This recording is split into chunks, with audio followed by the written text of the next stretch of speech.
Um, Assalamualaikum warahmatullahi wabarakatuh. Selamat datang kembali teman-teman di kelas desain pengalaman pengguna. Hari ini kita masuk ke materi yang ke minggu ke-6. Minggu lalu teman-teman sudah mengerjakan untuk bagian empathize. Nah, kita akan masuk ke bagian define. Oke, jadi bagian define ini adalah kelanjutan dari empathize ya. Jadi teman-teman sudah mengambil data melalui interview, dan pada tahap define kita akan masuk ke mengolah data interview ini menjadi sebuah definisi dari project yang akan kalian kerjakan. Nah, ini yang sudah teman-teman lakukan di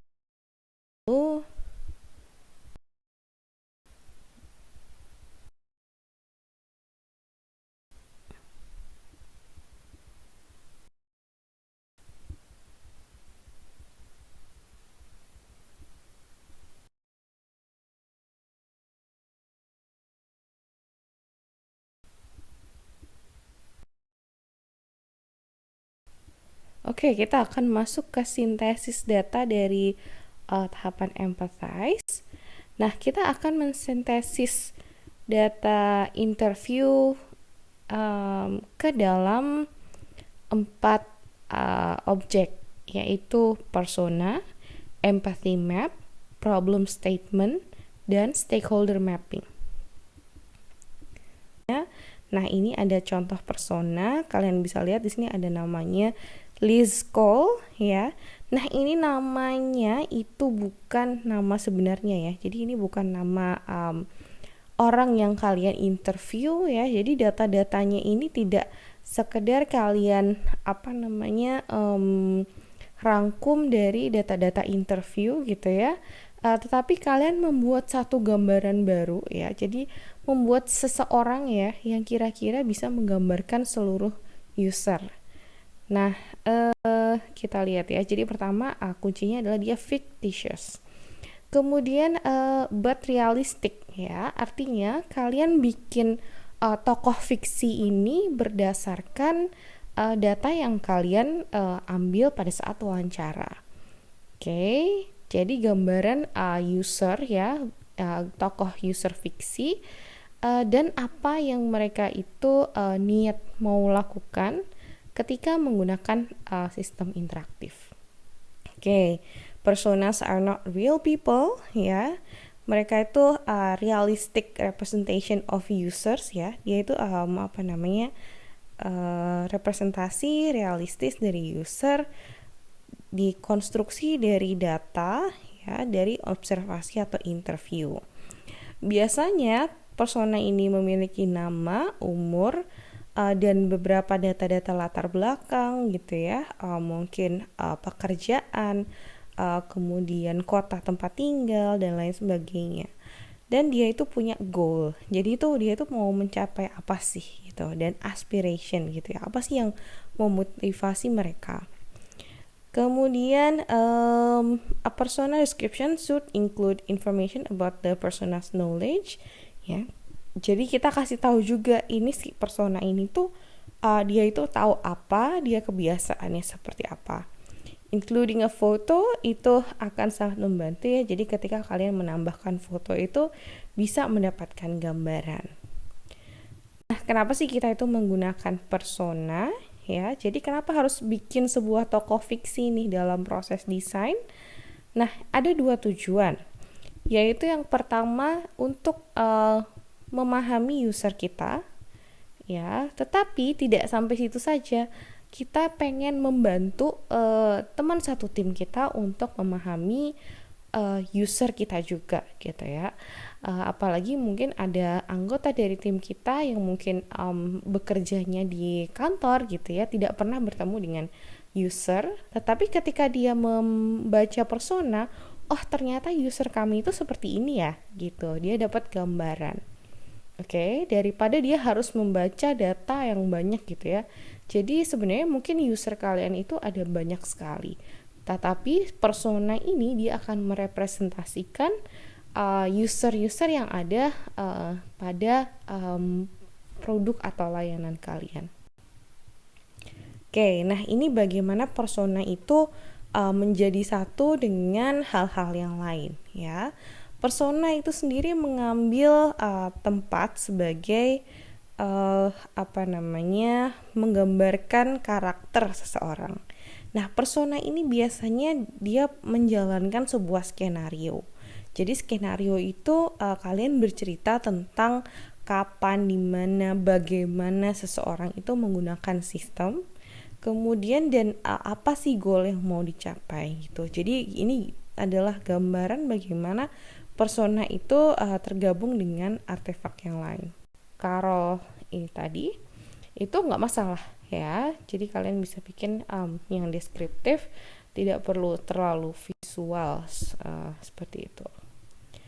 Nah, sebetulnya persona sendiri ada beberapa tipe ya. Kita bisa membuat persona itu berdasarkan jadi gimana kalian membagi jenis user dalam satu produk gitu ya.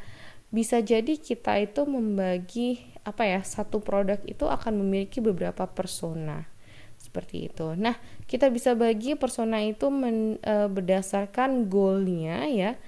Jadi misalkan apa yang mau dilakukan user dengan aplikasi ini, atau berdasarkan role-nya, role dari organisasi gitu ya. Apakah dia dosen, apakah dia mahasiswa, nah itu kan berbeda. Kemudian bisa juga engaging persona ya, jadi ada persona yang berdasarkan emosi dari usernya, psikologisnya gitu ya, yang relevan dengan tugas yang dia lakukan. Atau kita juga bisa bikin persona yang berdasarkan asumsi kalau kita belum pernah melakukan riset sebelumnya. Nah, kadangkala ya kita itu bisa bikin persona gitu, walaupun kita belum pernah riset sebelumnya. Itu yang disebut dengan assumption persona. Tetapi ya tentu saja kita harus nanti suatu saat membuat riset untuk mendukung data persona kita seperti itu. Nah, itu tadi untuk persona. Selanjutnya kita akan masuk ke empathy map. Ya. Nah, kenapa sih kita membuat empathy map? Kan udah ada persona gitu.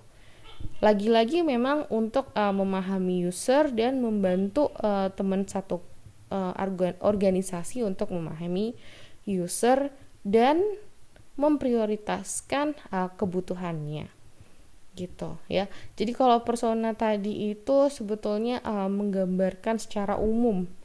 Oke, nah empathy map ini mungkin yang terkait dengan produk yang kalian bikin atau problem yang kalian angkat gitu. Oke, nah kita lihat dulu definisinya. Empathy map itu adalah satu visualisasi yang kolaboratif untuk menggambarkan apa yang kita tahu tentang user kita. Oke. Nantinya empathy map ini bisa digunakan untuk memiliki satu pemahaman yang sama dalam satu kelompok dan membantu untuk mengambil keputusan. Nah, empathy map sendiri dibagi menjadi 1, 2, 3, 4 kuadran ya. Says, thinks, feels, sama does. Nah, kita akan bahas satu persatu. Yang pertama kita punya kuadran yang isinya says. Jadi ini apa yang dikatakan oleh user gitu. Nah, ini biasanya kita dapat dari catatan-catatan wawancara kita. Nah, tetapi ada juga kuadran yang namanya thinks gitu ya.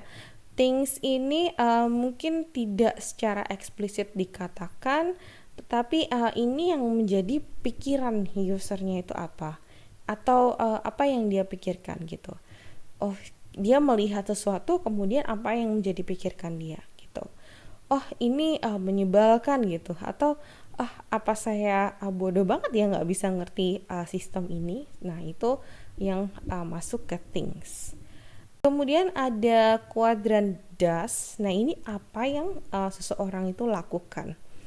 Nah, dari riset yang kalian lakukan, mungkin kalian bisa melihat, yang dia lakukan selama ini adalah, dia itu suka merefresh halaman gitu ya. Padahal dia itu nggak merasa gitu bahwa saya itu harus nge-refresh, tapi dia melakukannya seperti itu ya.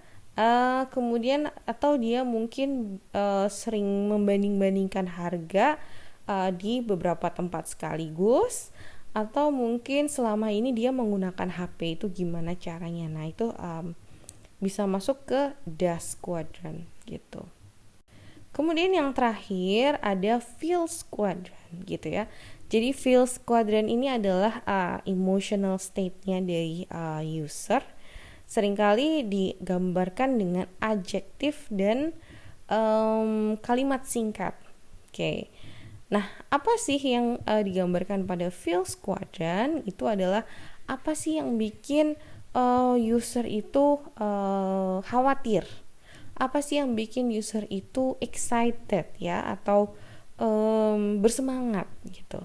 Apa yang bikin user itu merasakan apa yang mereka rasakan gitu. Misalkan jadi kalian tulis dulu kata sifat atau adjektifnya gitu. Impatient gitu ya, dia tidak sabaran karena halamannya loadingnya lama banget gitu. Atau bingung karena ada harga-harga yang berbeda seperti itu. Atau dia khawatir kalau dia itu melakukan kesalahan gitu ya. Ini banyak sekali terjadi biasanya. Jadi kayak nggak mau melakukan melanjutkan aktivitas gitu ya, nggak bisa mau next seperti itu. Oke, itu tadi empathy mapping ya. Nah, gimana caranya empathy mapping? Nah, ini yang kalian bisa ikuti. Jadi intinya adalah kalian harus melakukan research. Kemudian kalian itu menuliskan beberapa hal sekaligus dalam masing-masing kuadran. Jadi empathy mapping itu bukan dibuat langsung sudah jelas, says itu satu hal, thinks itu satu hal, feels itu satu hal, does itu satu hal. Nah, karena kalian masing-masing itu melakukan wawancara secara terpisah, nah kalian bisa kumpulkan datanya dari masing-masing anak, kemudian ditempelkan ya, seolah-olah ditempelkan. Kemudian mungkin kalian bisa bikin grouping sesuatu yang mirip gitu. Nah, ini ternyata sama, si user A dan user B itu memiliki feels yang sama. Nah, sehingga ini menjadi kesimpulan, jadi says-nya apa, things-nya apa, feels-nya apa, dan does-nya apa, seperti itu. Oke, nah nanti kalian bisa menggunakan template di Miro untuk membuat empathy map-nya ya. Jadi empathy map itu harus dibuat dari 4 kuadran itu tadi, dan di dalamnya harus berupa sticky note seperti itu. Oke, kemudian kita lanjut ke yang ketiga, yaitu product statement ya. Jadi di sini kalian menentukan tujuan dari proses desain ya. Seperti pada saat workshop kalian bikin satu statement gitu ya, yang akan mengarahkan nanti pada saat kalian merancang solusi itu apa sih tujuan utamanya. Nah, kita bisa menggunakan template kalimat yang berikut gitu ya. Jadi in order to titik-titik-titik gitu ya. Jadi supaya titik-titik kita menuliskan visi di sini, produk yang kami bikin akan menyelesaikan ya. Ini kalian tuliskan target audiensnya, kalian bisa ngambil dari persona. Jadi misalkan personanya adalah generasi X ya, atau perempuan di generasi X seperti itu. Nah, kemudian kalian tuliskan problemnya si user ini tadi, problem of bla bla bla, user problemnya apa, dengan cara titik-titik-titik gitu ya. kita akan tahu apakah produk ini berhasil dengan melihat apa. Jadi ciri-cirinya apa kalau produk itu berhasil. Nah, ini yang disebut product statement dan need statement ya. Mungkin kita ambil salah satu aja ya, karena sama sih sebenarnya gitu. Nah, ini sebagai contoh. Jadi dalam pembuatan produk atau need statement itu kalian bisa menggunakan sticky notes juga, gitu ya. Bla bla bla membutuhkan cara untuk apa supaya mereka apa gitu. Nah, ini kalian lakukan secara tim, masing-masing anggota tim menulis terlebih dahulu gitu ya. Jadi kalian nggak langsung memutuskan oh ini jawabannya, tetapi setiap orang boleh menuliskan apa yang mereka pikirkan gitu ya. Baru nanti kalian bikin grouping gitu. Seperti contoh ini developers membutuhkan cara untuk apa kebutuhannya gitu ya, supaya apa gitu ya. Nah, ini kita bisa lihat setelah di grouping sticky notes-nya, developers itu membutuhkan cara untuk make sense of minimal design supaya mereka bisa prototype dengan cepat seperti itu. Ya, nah ini kalian gunakan sticky notes itu untuk diskusi ya. Jadi di sini harus banyak diskusi menggunakan sticky notes. Nah, kalian bisa bikin relasi gitu ya, produk ini siapa saja sih yang terlibat di dalamnya. Nah, ini sebagai contoh produk ini memiliki orang-orang yang terlibat, ada orang finansial, bisnis, manajemen, suppliers, retailers gitu ya.